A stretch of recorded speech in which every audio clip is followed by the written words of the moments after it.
Bonjour à toutes et à tous, bienvenue dans le podcast La Sueur. Hello, Big Rusty. On est de retour, on s'intéresse à la boxe Usyk Joshua volume 2, donc il y a eu un énorme upset en octobre dernier. Oh non, ce n'était pas un upset, moi je voyais la victoire d'Usyk. Eh bien si vous n'avez pas vu la victoire d'Usyk comme nous, c'était un upset. Et donc là les deux doivent se retrouver au mois d'avril prochain. Joshua comme face à Ruiz va jouer énormément puisque bien évidemment au-delà des ceintures mondiales, il y a aussi ce choc qui plane face à peut-être Tyson Fury pour la suite. On va voir ce qui peut se passer, ce que Joshua peut faire différemment, quels sont les enjeux, où se trouve Joshua, puisque Usyk, selon toute vraisemblance, il va prendre la même équipe et repartir générique. Swear.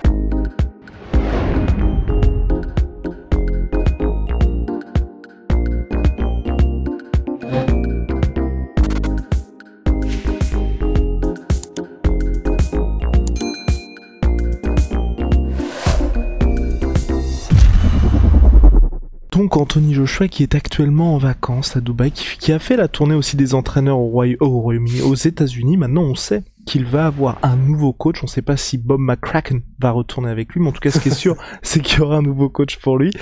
Pas d'annonce pour le moment, mais en tout cas il va y avoir du changement chez Joshua. Et entre guillemets, encore heureux, parce que c'est vrai que, et d'ailleurs c'est Eddie Hearn lui-même qui disait ça à propos de son poulain, mais s'il n'y avait pas de changement prévu pour le rematch contre Usyk, ça sert à rien de faire le rematch. Et je pense qu'il a raison, parce que c'est vrai que là, puisqu'il a été aussi dominé par la technique et la maîtrise de Alexander Usyk dans leur première confrontation, c'est clair que revenir avec les mêmes, tu vois, c'est quoi déjà? C'est la définition de la folie, c'est faire les mêmes choses tout le temps et espérer des résultats différents. Ce serait un peu ça, quoi. Donc là, effectivement, il a tout intérêt, et c'est ce qu'il fait, et heureusement, à aller chercher de nouveaux entraîneurs, quelqu'un qui va lui apporter des fraîches perspectives, des fraîches peut-être manières de s'entraîner, des conseils différents, peut-être que du coup, pendant aussi, parce que ça avait été une des critiques de Rob McCracken sur l'entraîneur sur le premier combat, peut-être plus de consignes plus judicieuses pendant le combat. Donc, en tout cas, c'est clair que l'entraîneur, ce sera vraiment quelque chose de capital. Et puis, qu'est-ce qu'il peut faire de différent? On en avait parlé. Je me permets de couper Rust. Je sais que ça se fait pas. Mais moi, ce qui m'inquiète mine de rien dans cette revanche, je loue complètement la volonté d'Anthony Joshua d'avoir directement une revanche immédiate face à Usyk, surtout qu'on connaît la boxe anglaise. S'il veut garder toutes ses ceintures, enfin espérer récupérer toutes ses ceintures, c'est soit la revanche immédiate, soit il peut se brosser.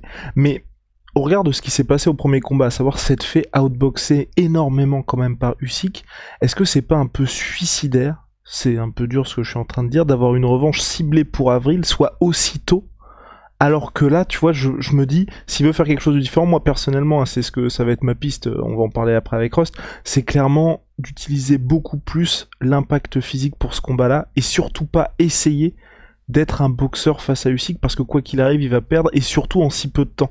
Tu peux pas combler soit des lacunes, soit espérer rattraper ton retard face à quelqu'un comme Usyk en si peu de temps, même si tu changes d'entraîneur, parce que forcément, tu vois, il y a des automatismes, des choses comme ça ça va peut-être fonctionner, tu vois, 2, 3, 4 rounds, 5 rounds, mais quand tu vas être dans le dur, tout ça, ça ne va plus être possible. On a vu ce qui s'était passé avec Deontay Wilder face à Tyson Fury. Il a beau avoir énormément de temps, les 4 premières rounds, il arrive à appliquer tout ça, et puis ensuite, ça devient beaucoup plus compliqué.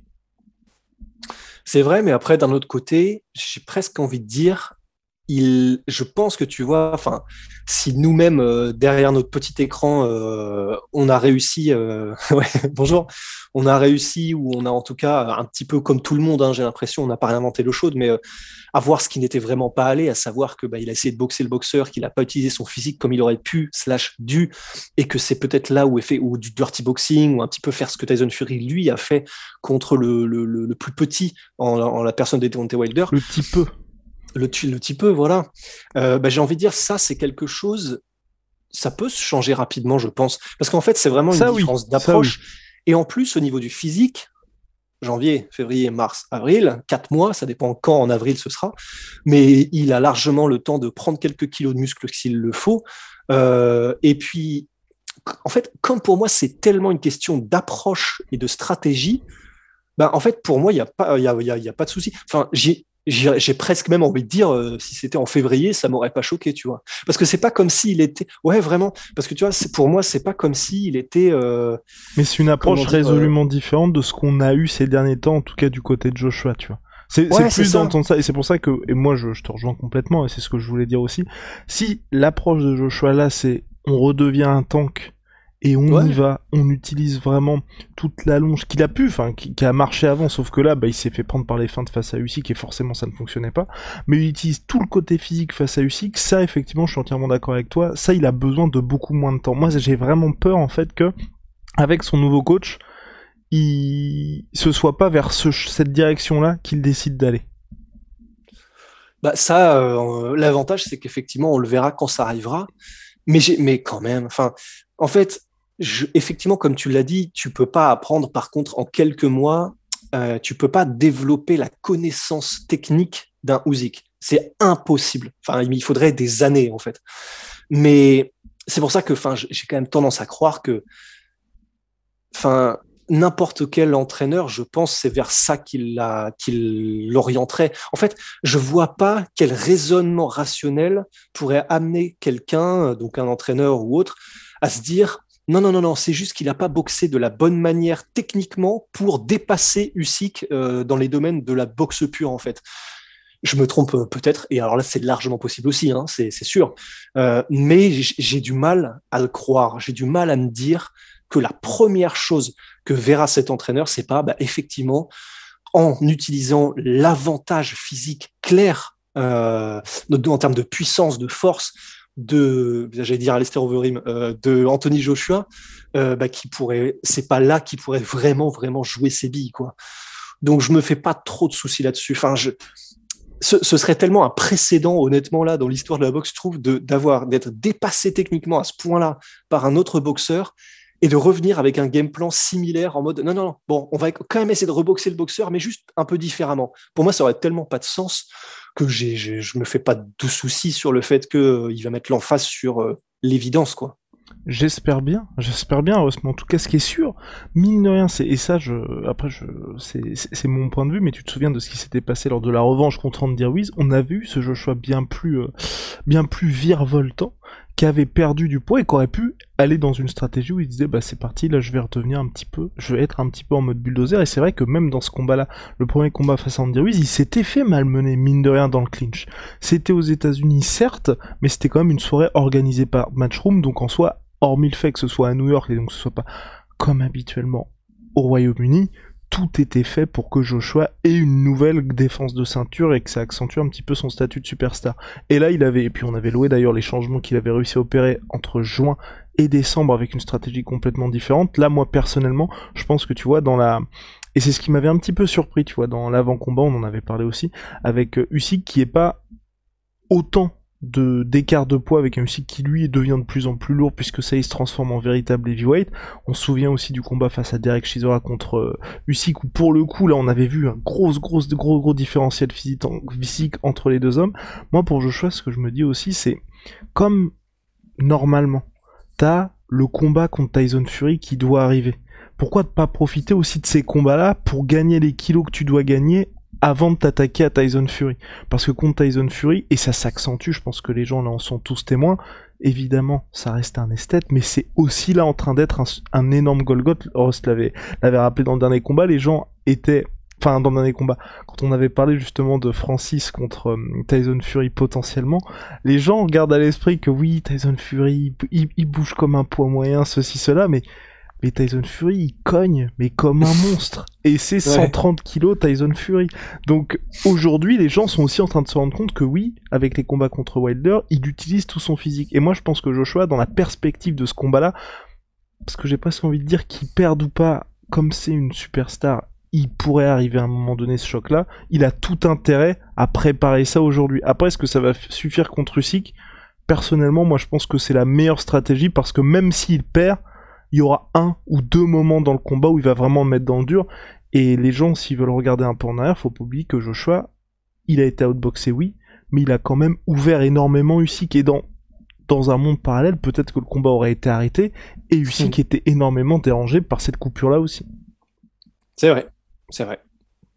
So, donc voilà, en tout cas, rendez-vous en avril pour Usyk. Je sais pas ce qu'on a vraiment à dire en plus, parce qu'à mon avis, moi, il va pas y avoir de grosses révolutions de sa part. Ce que je trouve hyper intéressant avec lui, c'est qu'en tout cas, et ce qui me rassure moi personnellement, c'est qu'au fil des, enfin, plus il combat chez les lourds, enfin, il y en a eu que 3 pour l'instant, mais plus il est lourd, tu vois, et ça, c'est à mon sens aussi dans la perspective des combats face à Tyson Fury, face à Dillian White, enfin, face à tous ces heavyweights qui à chaque fois pèsent sur le papier en tout cas, parce on connaît pas la différence entre le poids le jour de la pesée et le poids dans le ring, mais qui pèse entre 10 et 15 kilos de plus que lui. Je trouve que lui, il fait quelque chose d'extrêmement sain pour sa carrière, et puis surtout judicieux.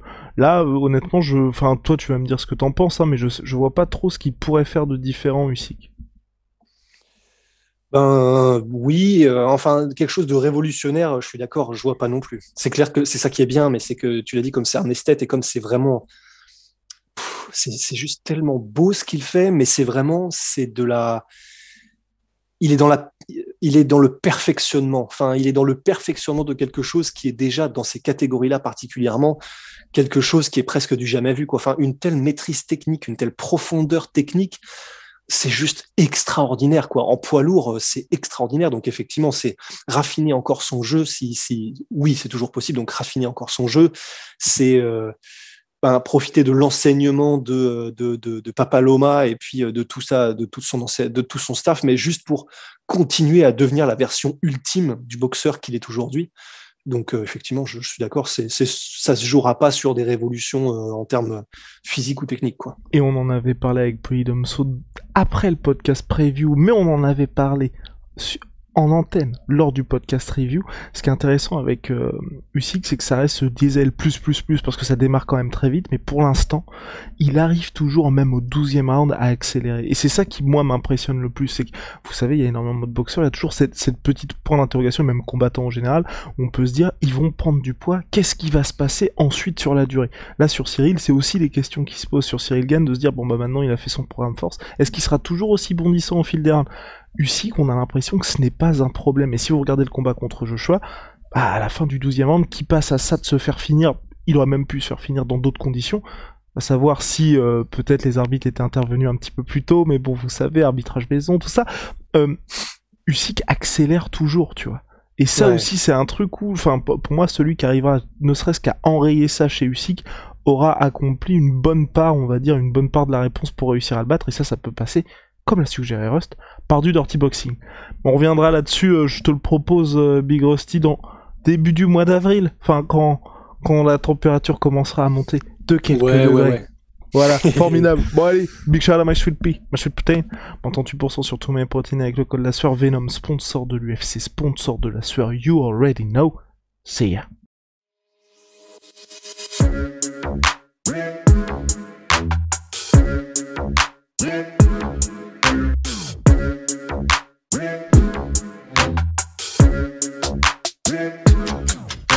I'm fucking coming for you!